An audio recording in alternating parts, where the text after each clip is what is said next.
বন্ধুরা, আপুটিকে কিন্তু দেখেছিলেন আমার ভিডিওতে। তো উনি একদম ওনার বাসা নিয়ে আসছে, ওনার বাসায় এনে ওনার কাজগুলো আর কি করে দিলাম পে আউটের। তো আপু, পে আউটের কাজ কি আপনার সমাধান হয়েছে? সমস্যাটা কিন্তু সমাধান হয়ে গেছে। আমি ওনার বাসায় এসে ওনার কাজটা একদম সমস্যার সমাধান করে দিলাম। পে আউটের যে সমস্যাগুলো ছিল ইনস্ট্যান্ট আমি ওনার কাজটা কিন্তু একদম সমাধান করে দিলাম। এখন ওনার কিন্তু ব্যাঙ্ক অ্যাকাউন্ট একদম সলিড, টাকা কিন্তু এখন নিয়ে আসতে পারবে ব্যাঙ্কে, কোনো সমস্যা নেই। তো আপু, কেমন লাগলো আমার কাজে? ডাক্তার না, যাই হোক, ধন্যবাদ আপুকে। আমার চ্যানেলটা সাবস্ক্রাইব করে দিচ্ছি, ভিডিওগুলো দেখবেন। আপু হচ্ছে আরেক ভাইয়ের মাধ্যমে আর কি আমার কাছে আসছে। উনি হচ্ছে আমার চ্যানেলের একজন সাবস্ক্রাইবার। তো ওনার মাধ্যমে আপু আমার সঙ্গে যোগাযোগ করেছেন। আপুর বাসা রংপুরে, বাসাটা যেন কোথায় আপনার? এটা ধাপে আর কি ওনার এই বাসাটা।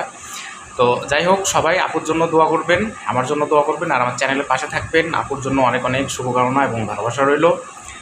ধন্যবাদ জানিয়ে ভিডিওটি শেষ করে দিচ্ছি এখানেই। আল্লাহ হাফেজ। আসসালামু আলাইকুম ওয়া রাহমাতুল্লাহি ওয়া বারাকাতুহু।